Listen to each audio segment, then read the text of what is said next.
So I guess this is welcome back.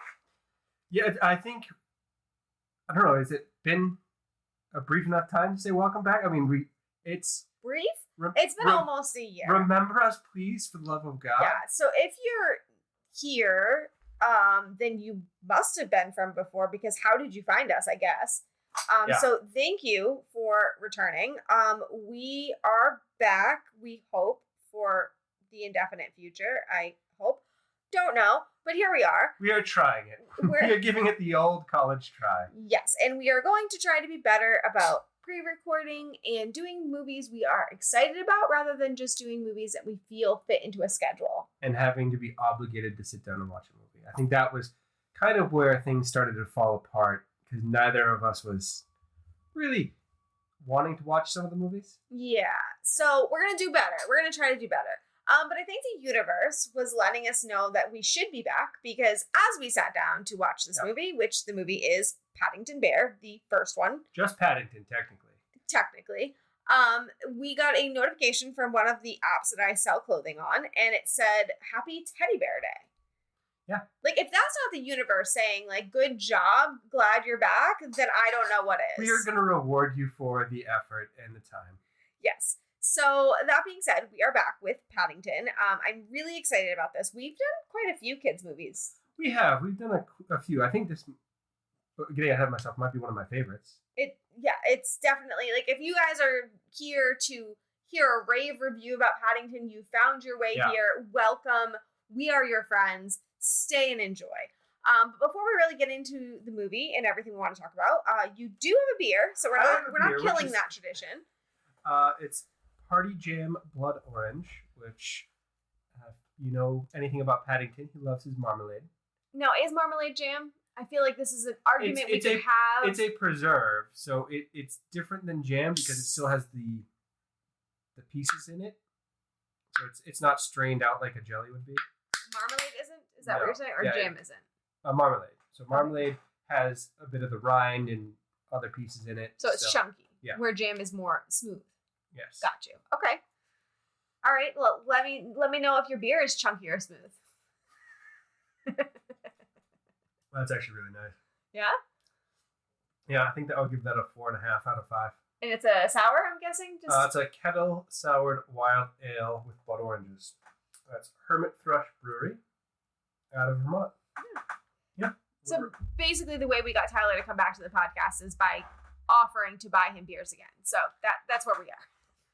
I can be coerced to do quite a few things with free beer. I think you can.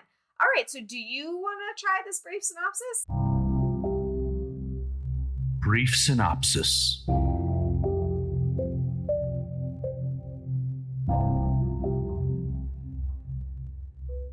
It's been a while, so I feel you might be rusty. Peruvian bear that talks with an English accent goes to London and is adopted by a family. Now, does he have an English accent, or is he from England? Because I feel... He's from darkest Peru. So he should have a Peruvian accent? Is that what we're saying? Well, he has an English accent, but he's from South America. So he should have a Peruvian accent is what you're trying to say, right? I mean... Or did he get the English accent because he was taught by the geographer who came from England? That's what I would assume, and I'm willing to give them that point, because if you learn English from someone who has an accent, that's how you're going to learn English. Right. I mean, but that would make sense. Although, like, if you grew up in America, right, but your parents came from England, like they came here over and they have an English accent, you would have an American accent because of everybody around you. Yes. So because that's the only English that was being spoken, that was his only frame of reference, whereas here we all speak English. Oh, so that's what we're going with. Yeah. But if that wasn't the case, you think he should have had a Peruvian accent, which I actually don't know what a Peruvian accent sounds like. We've got that South American rolling the R's Spanish vibe. Ooh, yeah. I like that accent. Although I do also like it. I like accents. Okay, let's just be honest. All right, well that's a good one. Okay, so IMDb. We've mentioned before, IMDb has weird orders of things. Now I'm curious if some of these actors are more famous in England than they are here, or just more famous in circles that I am not in. So maybe that is where the precedent is coming from. The other option is that it's going by order of appearance on screen. that's possible too. But so I'm going to kind of scroll through and find the people that I think are important to talk about. So first one obviously would be Paddington Bear, who is voiced by Ben Whishaw, which I don't think I have ever heard or seen him in anything. Looking at a few of the things is The Lobster, Cloud Atlas, Mary Poppins, Fargo, Surge. So yeah, nothing I've heard of before. Fun fact though, it was originally going to be Colin Firth, which if you don't know who Colin Firth is, I mean, I don't understand how you don't. We've done movies with Colin Firth in it previous. Yes, quite a few. I've just lost the Christmas movie that he's in. I don't know why. Love Actually? Thank you. It just flew out of my mind. But yeah, he's extremely famous. But according to IMDb, they nixed him because he was a handsome older man, and Paddington would not have the voice of a handsome older man. Well, he's a young bear. He's not an old bear. But why was the word handsome thrown in there? Are we supposed to believe Paddington's not handsome? I mean, he's a bear. He's handsome, Bear. It is. Is there such a thing? He's a smart dressed bear. You can't be a handsome bear? Sure, I don't know. Okay, well, I think you can. So, and then also, are we trying to say that Ben Whishaw is not handsome? I just was wondering if that's what we were trying to say. No, it's just because he's an older man, so the only difference would be that he's not handsome? Is that what was trying to be said? Older. He was born in 1980. He's still older than Paddington, who's supposed to be 10 to 12. Yeah, but he's got a younger Also, sounding... 1980, I was born in 88, so he's like 40. Yeah, that's not old. It's not old, it's older than 10 or 12. We're getting sidetracked so hard. But anyway, it's a better fit than Colin Firth's voice because he's so well known. Okay. And, it would just take you out of it to have him be the talking bear, I feel. Fine. Can I just say that I did not place Imelda Staunton as the voice of Aunt Lucy? See, I'm looking at her and I want to say Harry Potter, but I don't know who she is or why I know her. Dolores Umbridge, the person that everyone hates more than Voldemort. Oh, okay. And I didn't instantly hate her. So it well done. So, great acting. Good job. I don't hate you this time.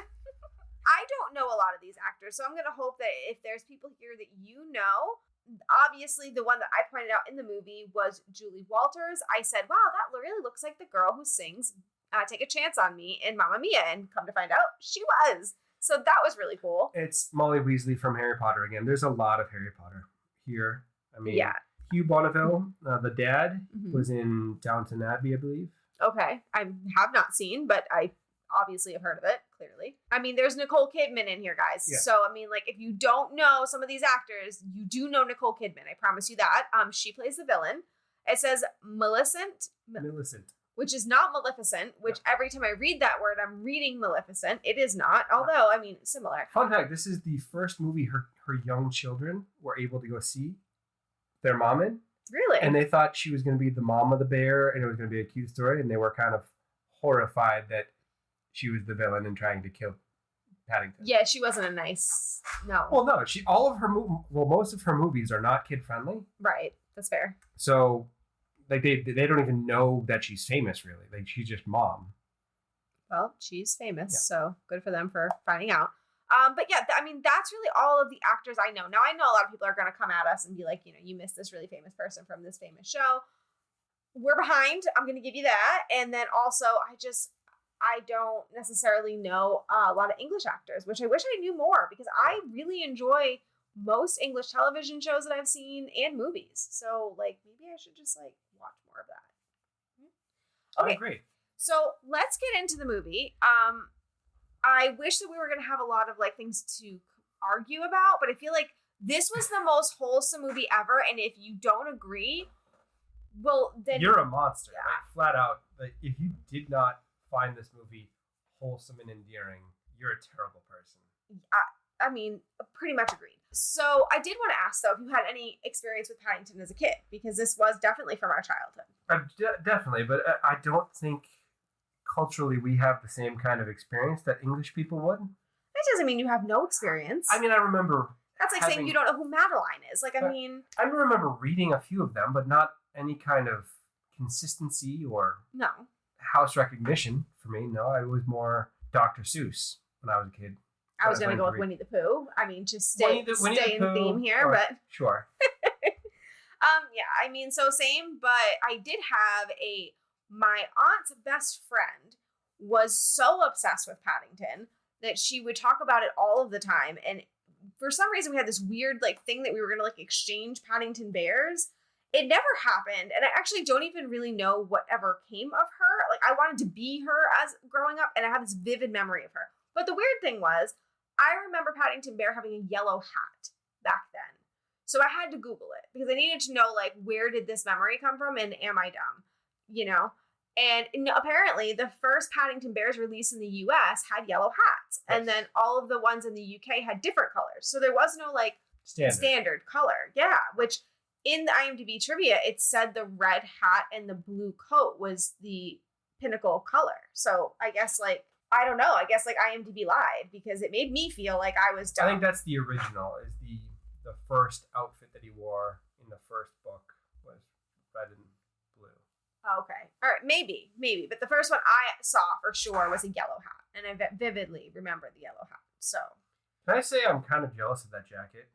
It's a wonderful, the peacoat, basically a peacoat. It's wonderful. Also, like, how did they get a peacoat that size? Because I didn't know they had those for kids. And it had to have been a kid's size, right? Yeah, it was definitely a kid's jacket. Well, totally want one. Christmas list. We got you a peacoat, it just didn't fit you. But anyways, okay. So, I mean, starting at the start of the movie. Sure. Do we want to talk about, like, the depressing beginning? Every single children's movie ever starts this way. I don't know why you're surprised at this point. Like, it all starts with Bambi, tradition. Right? It's always Bambi. Bambi started it all. But yeah, I mean, it's always a death at the beginning or some horrible thing that they have to overcome. Maybe somebody's already died. Maybe, like, they lost everything. But it's some, like, horrible thing. And I get that it's supposed to be character growth and everything. But, like, can't we let kids just have movies that come out of, like, you know, their biggest problem being that they lost their favorite toy in the playground or something? Like not the death of the guardian, always. Yeah, it's like always, congratulations, no one's going to care about you and you're homeless. What the hell? It's devastating. And honestly made me almost turn away from the movie, but I'm very glad that I didn't because it's amazingly wholesome. But it was so sad. And then very soon after that, they mentioned that the aunt is going to go away to the retirement home for bears. Yeah, and we both had the same thought. Go ahead, say what. Oh God, no! It was the going to live on a farm. Don't worry about me. I'm going to be in a magic farm in the sky. Yeah, what your parents would say when your childhood dog passed away. That's what I was thinking, and I'm like, this is terrible. Take me away from this horrible movie. I don't want to ever watch this again. Like, this is awful. But it wasn't, because we did get to see her later on reading letters. I'm like, oh my God, she's alive. I felt like my heart was singing. Fun fact, there is actually a wildlife preserve in South America that takes in bears. Oh. So do they have any spectacle bears? They do. They just picked up a 3-month-old cub that was found. Oh, that makes my heart happy. Yeah. Did they name him Paddington? Because they should. I don't think they did. I need to submit a request. Missed opportunity. I also don't know if it's Peru technically. It's probably somewhere else in South America, but there is a location for bears. Well, I need to submit a request. Not a mythical farm that is really just like an actual real life location. Yes. So if anyone has any contacts, we have a request. So there's that. Okay. Normally, when I have these thoughts that are dumb, I usually nix them off of my list, okay? So this is normally something that would be crossed off. But see, what happened was, at the beginning of this movie, right, they talked about the names that the geographer gave to the male and the female bear. Yes, okay? Lucy. And Petuso. Yes. Okay. Now, he said where he got these names from. And of the male bear, I clearly got this wrong, and I know this, okay? I'm aware. Don't laugh. I know I got this wrong, but I did decide to Google it. So I wrote down that he said he got it from a male exotic dancer that he met in a bar. Male boxer. Boxer. I thought the picture was really weird to be an exotic dancer because he did show a picture. Okay, he did. There was no name on it or anything. It was just a photo. It was a headshot. The guy was looking to the left. But he had no shirt on, so I thought, I don't... This is what I live with every day. So I Googled it. I Googled Petuso exotic dancer. I do not recommend. Okay, I don't. Or 10 out of 10 thoroughly recommend. No. The links you will see. Just, I warned you. Okay, Wow. So, well, thank you for clarifying that for me because I was very confused. And now, did you possibly look up like if he's real? Because I wanted to know. I did not look that up. No. So if anyone knows, so I don't have to add to my Google search history, I was just wondering if it was based off anything. Wow. Well, so that happened. Okay, so we're just gonna move on. I'm just gonna move on. Just gonna pretend that didn't happen. You had actually told me to write this down. You said that you really enjoyed about this movie how they tastefully weaved in complex issues. So do you want to tell me what that meant? Yeah, there was a lot of moments where the villain, one scene in particular, was talking about first it's one and then there's a lot of them, which is straight racist, xenophobic garbage, preying on just the... Do you want to say what xenophobia is in case anybody doesn't know? So xenophobia is a fear of strangers or fear of foreigners.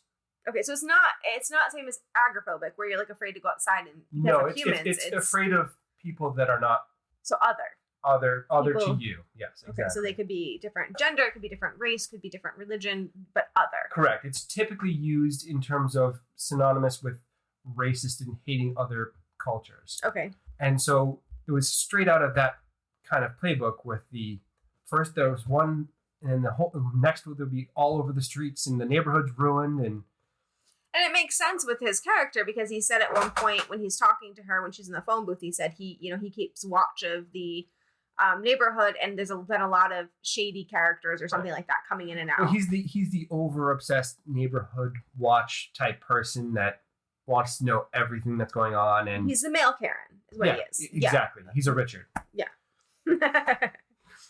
So yeah, she knows that he can be convinced to do that because he's not a good person. And they weave that into a children's story to show that you need to be accepting and to treat everyone with respect because it doesn't matter what you look like. It matters who you are.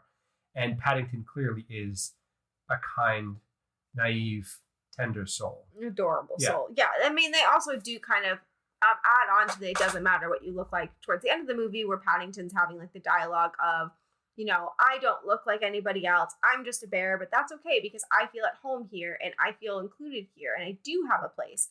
And it was just like one of those really sweet moments where you think about like, as a kid, even a lot of people felt different, whether they didn't look the same or maybe they didn't think the same or, maybe they came from a home that was different than other people's homes, whatever it might be. And people felt like they didn't belong. And he kind of, gave a great like way of saying like, none of those things matter. What matters is that you find the people that you feel comfortable with. And that's how you know that you found your home. And that's just, it's also another, other thing I did want to mention was it's also a commentary on family not necessarily having to be blood. Right. Which I think is, we don't talk about that a lot. And that's not something that's really brought up in movies a lot, but it's a really important thing to remember because not everybody's family is all blood related. Well, blood is thicker than water. It's an expression that people don't understand. And the whole sentence is the blood of the covenant is thicker than the water of the womb, meaning that the friends and family you choose is more important than your blood family. Right.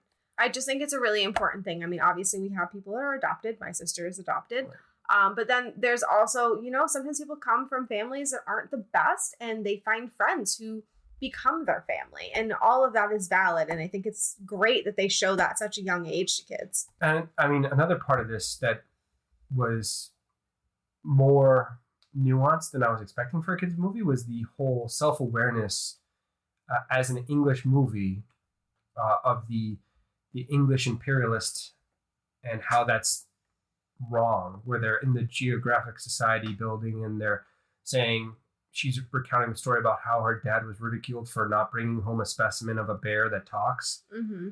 How is it that they're mocking him for having a bear being civilized and not speaking English? And that's just, come on. Do you want to explain exactly what English imperialist is in case people aren't following that?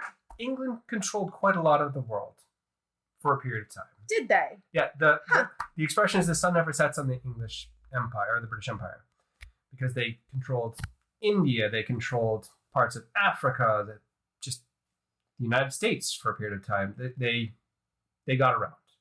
And there was kind of a understanding that, well, we're just going to do what we want because we can and we're better than you. So they would go around and start stealing things. Like they stole mummies from the Egyptian pyramid. They just kind of went around the world and took what they wanted because they could, because they had guns. Sounds like the apple doesn't fall far from the tree sitting over here. So it's a nice kind of self-reflecting nod to, hey, we need to keep in mind that that's something that we need to make up for. Yeah. I don't think I've seen that really in American movies. I wonder why. Are you trying to say that maybe Americans aren't as self-aware? Because I would be shocked by that. Oh, wow. I don't think that we are as self-aware. And all of the movies are all America. Yeah, we're the best. Are we going to do Team America? Well, exactly. Okay. There's no introspection, and there's no looking back on things and going, hey, maybe there should be, right? I think that, there should be. And I like the fact that they do it in a way that's not heavy-handed, right? It's easier to digest it that way because it's not thrown in your face as this awful thing. It's just kind of like a thing where like, oh, ew, I don't like that. But it's not the pinnacle of the movie. It's not the focal point.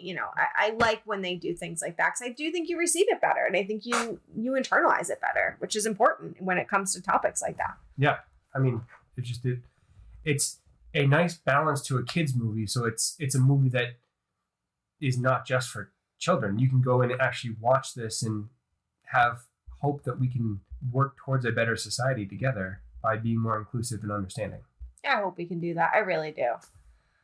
I don't have very much hope for that. Well, looking at the state of the world right now. Not very optimistic on that currently. No, but anyway, another thing you did mention, which is kind of along the same lines, is do we life is easier for celebrities and or people who are beautiful or handsome, depending on which one. I think it is. I mean, I think it's living life on easy mode because there's that scene where Nicole Kidman is in the phone booth and the guy comes out to talk to her and he's instantly smitten because it's Nicole Kidman.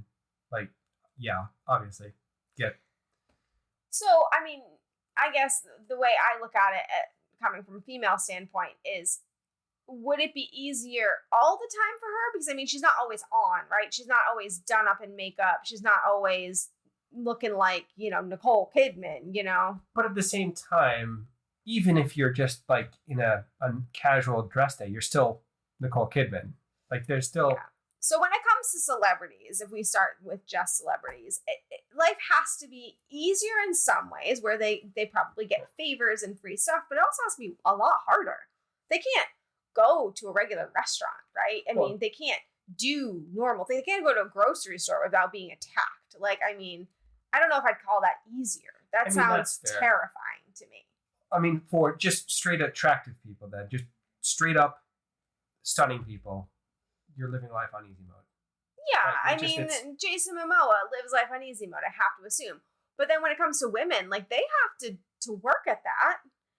Some women are naturally beautiful, but the majority, I mean, it's definitely, you got to get your hair right, you got to get your makeup right, you got to wear the right clothes, you got to have the right shoes, That doesn't feel easy. Let me tell you, that sounds exhausting just talking about it. So, I mean, attractive men have life on easy mode. Let's say that. Because I guess also that if you're attractive, you could attract the wrong type of attention as well. Well, yes, that's how stalkers happen. I had not considered that. Glad that you've considered it now. Okay, so another thing that I think makes this movie one of those things you just can't help but smile at is the attitude of Paddington throughout the whole movie, and then just all of the little moments, like all of the little things that... They're just the cute little anecdotal things where he's struggling with the tape, and I feel like that sometimes packing packages, and you can't get the tape right. And he just didn't know they were supposed to push down. He didn't know. Must carry dogs. So he goes and finds a dog for the escalator because... And he did it. He was able to get on once he had a dog because he felt confident that he was doing the right thing. Right. Or the bathtub, that he just doesn't know how to use the toilet and it just spirals and snowballs. And he was using the bathtub as a robo. I mean, he was very innovative. Bear left. We couldn't stop laughing at that. Like, it was so silly, but also so adorable. Yeah.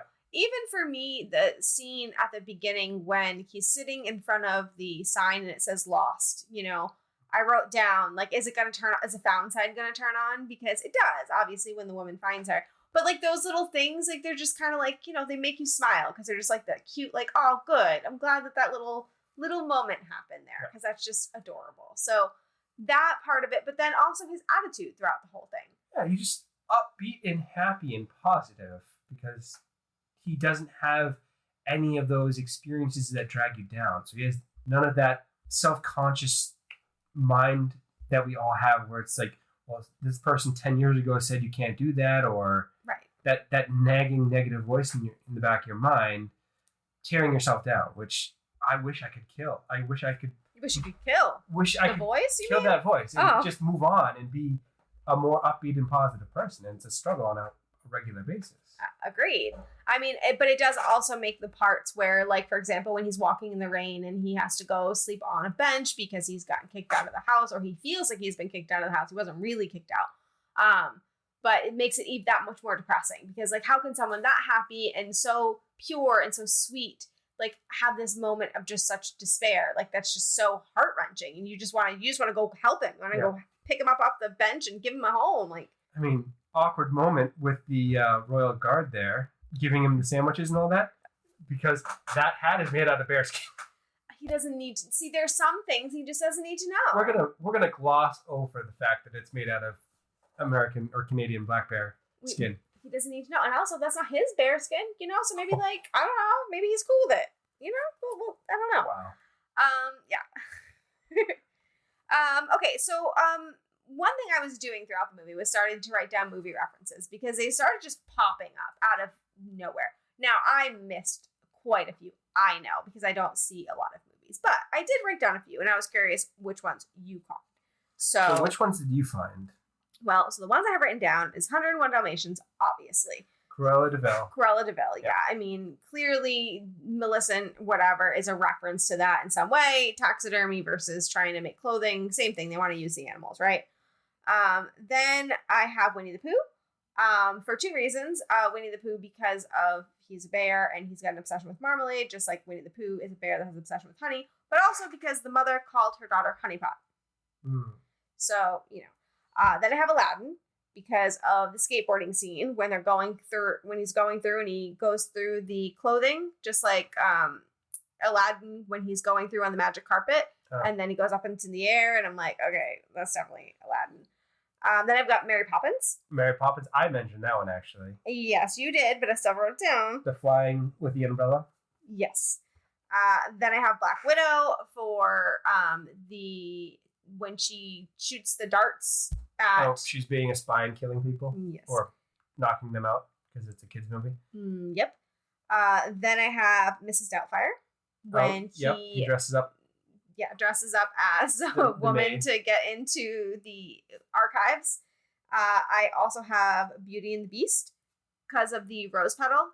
Right before something bad happened. Final Destination moment we don't skip over. What was the Beauty and the Beast thing? So the petal fell and something bad happened. It was like they were breaking into the house to try to steal Paddington from the house. Oh yeah, so the petal fell and then that happened. What were you gonna say? Well, Final Destination, where the elaborate orchestrated murder scene of the oven turning on and blowing her up, which in a normal movie that would be the end of the movie. Yeah. And because there would be no more villain. Yeah, the villain fell into an oven and it exploded on her.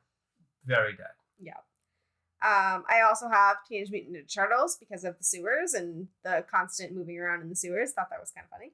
There's also the driving a beige Volvo from The Rock. I don't know that one. Nicolas Cage is talking, my life is boring. I drive a Volvo, a beige one. Oh, so showing like you're boring and... Yeah, he was driving a beige Volvo after he had his kids. Ah, that makes sense. You also mentioned the birds. The birds. The scene at the end where she gets swarmed by the pigeons, and I called that. I said they're going to kill her for a sandwich. We both called that. Yeah, we did. Straight out of Alfred Hitchcock, The Birds. Yeah, and then, of course, the final blow was Mrs. Bird, which had to be funny. And then Mission Impossible. Mission Impossible a couple times. There was the wire scene, and there's also the theme song where he's climbing out. Yeah, which they couldn't use the original, so they had to actually compose it from scratch, which is kind of amazing. And my final one was Jumanji. So the bathtub scene when everything's overflowing and all of that, that's like straight out of Jumanji when the whole water rushes and the whole thing happens. Okay. So yeah, do you have any others? I think that's most of them. Yeah.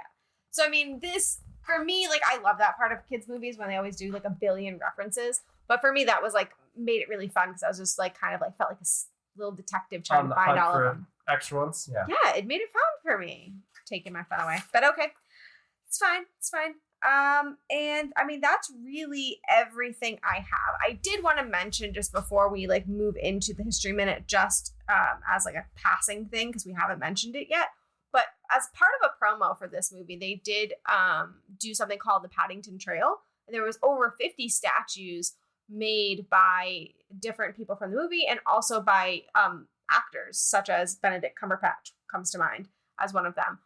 And people in London, or I guess England, but I think London, were able to go all over and find these Paddington statues. And from the website, it looks like geocaching for statues of a bear? Basically, yeah. And from the website, it looks like it still exists. So if you're from London, I think it's all in London. It could be more than that. I don't know. But if you're from there, please let me know if you've done this. And if you have photos, tweet them at us. I'm at Cinematically See. Because I want to know what this is like. I want to go myself, but, you know, we're in a pandemic and I'm not supposed to get on a plane, blah, blah, blah, blah, blah. But, like, I'm so into it. Like, I would go and find every single one. Like, I'm not kidding. Yes, you would. You have 100%. You'd spend weeks doing that single thing. Yes. So this sounds like so much fun. Why have no movies done that here? Like, I have questions, but it's fine. So let me know if it still exists if you guys know. But that is everything I think I have for the movie. So do you have a history minute? Tyler's History Minute.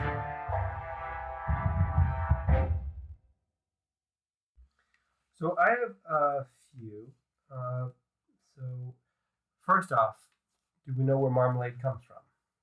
No. To be real, I don't know the difference between marmalade, jelly, jam. Is there another word that I'm missing? Like, I don't know. Preserves. Preserve. Okay, so yeah. So marmalade comes from a Galician Portuguese term, marmelada, which is for preserving a quince, which is kind of like a weird pear. Okay. And that was adapted into French and then English, marmalade. And so most commonly these days, it's made with orange, where you have some of the rind and stuff in there. It's typically using more water, so it's not a thick. It's a more spreadable, gooey, sticky, sweet kind of treat with a little bit of the rind in there. So yummy. Most people eat it on toast. Breakfast food. Breakfast. Then Paddington Bear. The history of Paddington Bear. He was seen as the lone teddy bear at a toy shop in 1956 Christmas. So the author was so struck by that and felt bad for the bear. He went in and bought it. Oh, saved the bear. Gave the bear to his wife, and then took the time to write a story about Paddington Bear. That's adorable. The history of the teddy bear comes from a little bit more of a dark start. So it's based off Teddy Roosevelt, President of the United States, from an instance where he was in Mississippi on a hunting expedition, and the people that were organizing the hunting expedition tracked down a bear and tied it up. Oh. And they expected him to shoot it, and he said, no, that's not sporting because it's tied up. That's just that's not okay. And so somebody did a political cartoon about that and called it Teddy's Bear. And then somebody saw that and started making toys with his name, with his permission. That's where we get teddy bears. That's kind of horrifying. Thank you. I did not need to know that, but thank you for sharing anyways. The last thing, I know it's a kind of an overdone history minute, is the shipping children out of the cities. Which kind of ties with where Paddington Bear came from. It does. So it's very reminiscent of back in World War II when the Germans were sending bombs over to destroy all of England.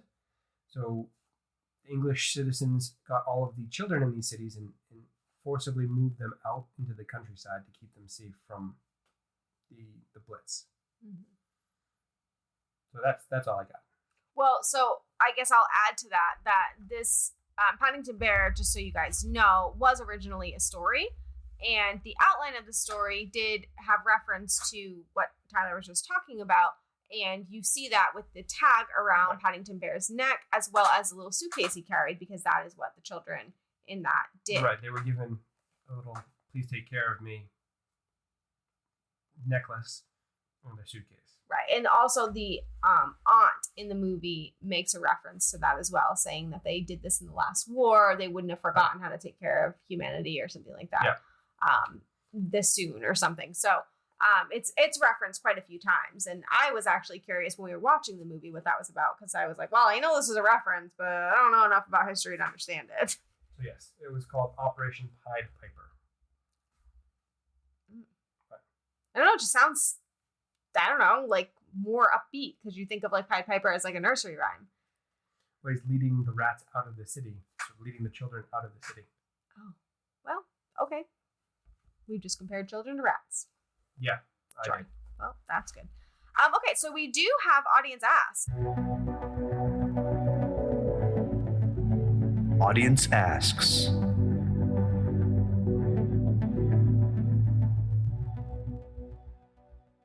And I'm actually grateful for that, because we have been gone for so long. So I don't know how many times I have to say thank you to you guys for you to understand how thankful I am, but I'm just going to keep doing it because I feel that I need to just continue. First one. The first one, we actually have 3, so we're just going to do all of them because, again, I'm grateful. Is from the Movies After Work podcast, and they say, would there have been a better musical style for the Greek chorus to use in the film? And then the person said, for my part, I love D. Lime and couldn't imagine the film without them. I mean, I don't think so. They just matched so well. The cinematography, the acting, the music, all of it went so well together. I don't think I would want to change anything. So for me, like, I'm going to be completely honest. Like, I was a little confused by the Greek chorus constantly popping up. Like, I didn't really understand, like, why that was there. Like, it reminded me of in Little Shop of Horrors when you had the little, like, musical numbers that popped up here and there. Yeah. I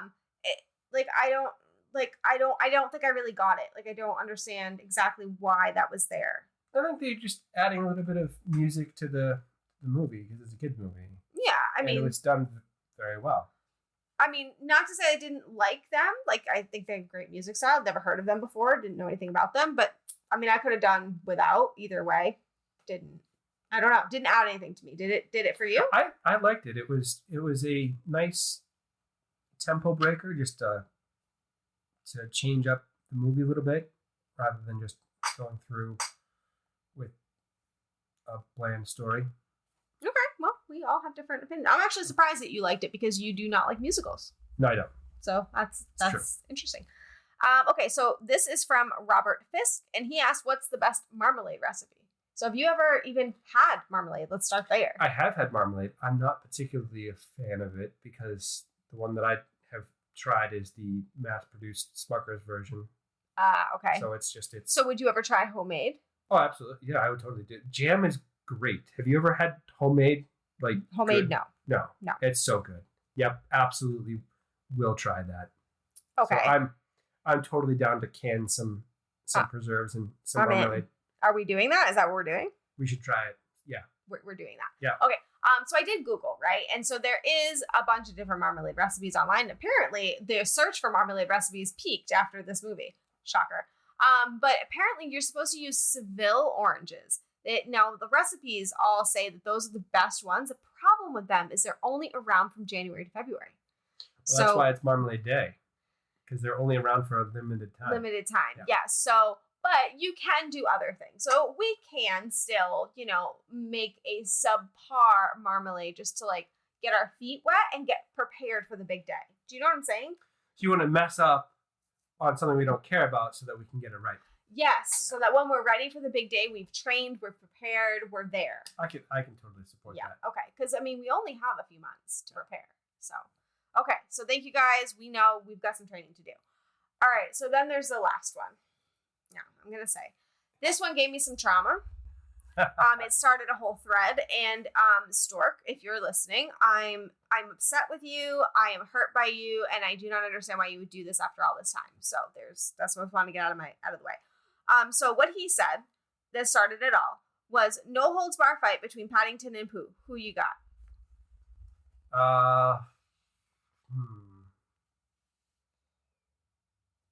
Probably Paddington. Okay, and why do you say that? Because he's a bear. So is Pooh. Pooh's a stuffed bear. Paddington's a stuffed bear. Paddington's a more lifelike stuffed bear. Oh, that's what we're using. That's what we're going with. Okay. So I've got Pooh's also overweight. Wow. So we're weight shaming now. We're weight shaming a bear. A fictional bear. Fictional stuffed animal bear. Yeah. I mean, okay, do you, man? I have Pooh. I mean, obviously. First of all, the reason this caused me trauma, Stork would know this, but if you guys are new here, I collect Eeyore, and so when there's only one right answer for my lovely wife. It's Pooh. Yes. And the memes that ensued after this were traumatizing for me. So there's that. But I have Pooh for a few reasons. First of all, Pooh has friends. He has a gang he can call on.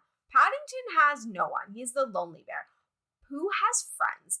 And he has a whole family. Tigger will Krav Maga you. Okay, let me just say that. Krav Maga? Krav Maga. There we go. That's the word I'm looking for. Yes, he will. Also, Pooh feels like the type that, while he's super nice all of the time, can flip a switch and be so nice. They both have a comparison to a drug habit with Marmalade and Honey. So they do. They have an addiction. Which one is methed out at the time? And which one can I take their drug from, and that fiending will turn into anger? Like, I mean, both that would them, really determine. Both of them. So we get to it to both of them and just see how it goes. I guess I don't know. But yeah, so I want to watch the world burn. Asking this question was asking the world to burn. So if you guys don't follow me on Twitter, you wouldn't have seen the memes. But if you want to, they're probably still there. I retweeted a few of them, but they were just horrifying memes that basically took Winnie the Pooh and made it dark and awful and just, I can't believe that happened. So yeah, go ahead and check that out, and please send me happy, real Winnie the Pooh memes and pictures that make me remember my childhood rather than making me want to regret that it ever existed in my childhood. Or making fun of the Chinese government, because the Chinese government is going to block this anyway, so it doesn't matter. Well, wasn't going to say that live on a podcast, but that already happened. So there's that. So that is everything for Audience Ask. Thank you guys so much for participating in it. It means everything to us when you do it, and I'm so glad that people were still there. Like, that's just amazing. But do you have the reviews? I do have the reviews and the ratings. Reviews.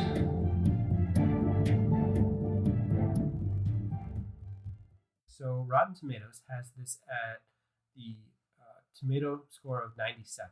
Woo. So the critic score is 97. The audience score is lower. It's at 80. Oh. Which I'm kind of surprised by. I was going to give this like a 9 out of 10 for a movie. Like, this is a solid movie. This is a solid. This could make a case to go into the Children's Hall of Fame with other greats like Lion King, or insert other great children's movies. Like, that's just, Beauty and the Beast, all of those. Yeah. And I did want to note while we're talking about it that one of the reasons that we actually decided this was going to be our inaugural movie back is while we were away, we saw that Paddington 2 had taken the spot of Citizen Kane for the top score on Rotten Tomatoes. Yeah, so literally the sequel is better than the original, and it is now officially the highest rated movie of all time on Rotten Tomatoes. Yeah, now I don't know if it still is. I had a hard time finding the list and like how it ran and all that kind of stuff. Rotten Tomatoes is weird with their list. Like, it's impossible to find them. But it was at one point, and there's actually memes about it, which is quite funny. But it was. But I did want to read to you a review that I found because, you know, there's some gems. There really is some gems in there, and it might help you understand why people didn't rate it so high. So this we're going to call him Jim, okay? So Jim, he gave it a 3-star review. So Jim's a monster. Yeah, Jim's a monster. This is what he said. He said, people don't seem to understand the concept of critiquing. Since when did competent movies automatically become classics? Disney has trained you all into thinking that a movie with structure is amazing, since movies nowadays are all cliffhangers and just parts of a clunky, overarching story from some bullshit universe. So when a movie with a beginning, middle, and end comes out, y'all think it's the most genius thing, and then all have English accents so they sound like really smart people. The only problem is this movie is like a fill-in-the-blank of kids' movies. I could try and list all the kids' movies that this movie takes from, but you all just ignore that. They even took a bit about mistaken apartment number from Minority Report, of all movies. What you should be prefacing your articles with is this movie is great if you're 5 and have never seen a movie, or if you're 35 and don't comprehend them. Well, Jim, I hope Paddington comes for you and murders you in your sleep. Well, the thing that got me about that review is he seemed to fail to understand the concept of references. Well, he's trying to sound like he's above everyone when you're just taking pot shots in an adorable, endearing kids movie. It's like, dude, not the time. Right. Now, kids movies are not meant to be complex or to be unpredictable and all that. They're meant to be things that kids can receive and understand with some color for adults to enjoy while they watch it with them. If you want to rightly criticize the garbage sequel movies that we've been given for adults, yeah, totally on board with that. Yeah, pick one of them and just rip it apart. Fine. But not the place. No. I think he's had a poor childhood and he just didn't learn to appreciate children movies, and then here we are. So, Jim, I'm sorry for everything that's happened to you. We don't like you, and I really do hope that someday somebody hits you in the face with a Rotten Tomato. Is just how I feel. I hope a crate of them falls on your head from the 3rd floor building. We're gonna write a song about it. Yeah. But yeah, so my rating, I was gonna give this a 9.5.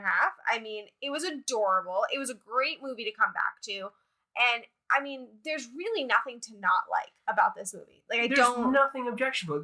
Normally, the campiness of a kids movie with the over-the-top villain would annoy the hell out of me, but this. She was just a normal villain. Yeah, didn't have this problem. It wasn't crazy over the top, ridiculous, but it was also ridiculous. Right. So it just had that right balance. Exactly. And I mean, they didn't try too hard. They gave you good moral, like, things that they always do in kid movies, you know, things to remember, take away from it. But they didn't hit you in the face with it. It wasn't like you felt like you were being taught something. It just was cute and nice and happy. And how do you not like this? Like, the daughter of the original author was moved to tears the first time she was she saw this movie, because she just felt that they nailed it. See, that's what you want, you know. Yeah. That's what you want. Is the author still around? I don't know how old he was, but his name was Michael, I believe.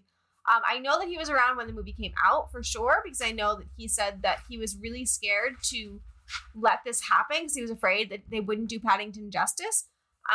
But Michael Bond. And he ended up really enjoying how it turned out. So I don't know. He also had a cameo. Did he? Yes. He was, when they were in the taxi and driving around, there's the tea-sipping gentleman that said, hi. That's the author. That's amazing. So. But yeah, so I mean, I don't know how old he was or any of those things, but he really enjoyed it too. And usually the authors aren't super fans of the movies, so that's got to be a ringing endorsement to know that he was in it and enjoyed it. Yeah. So, yeah, thoroughly recommend. Watch this movie. Definitely watch this movie. Run out and get it.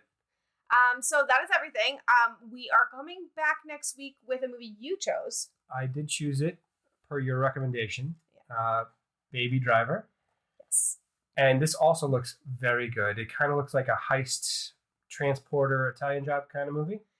So I'm less than enthused, but I think that it did look like it had a comedic aspect to it. So I'm hoping that the comedy will draw me in. Because the last time we did a heist movie, it did not go well. Yeah, but it has a great cast, though. It does have a great cast, but the last time we did a heist movie went poorly. If you guys have not listened to our Snatched episode, needless to say, I was not enthused. Hated it a lot. It was not a great time. So, anyways, we are also doing a live watch of this. Now, granted, we will have already done a live watch of this particular one by the time you hear this, because we are pre-recording right now. But I did want to mention it because I'm going to be linking Discord live watches on our Twitter. So if you're not following that, you should be, so you can see if we do a live watch. We'll do some of the movies, not all, but some. And you can come on and just, watch it with us. Watch the movie and talk share your thoughts, talk about it, whatever. And maybe some of your thoughts will end up in the podcast. Like, do what you want to do. So just wanted to throw that out there. But that is everything I have. So, do you got anything else? No, I think that's everything. Thank you all for listening. And so thank you to Jake at Athens Music for our intro and outro music, and we'll be back next week with Baby Driver.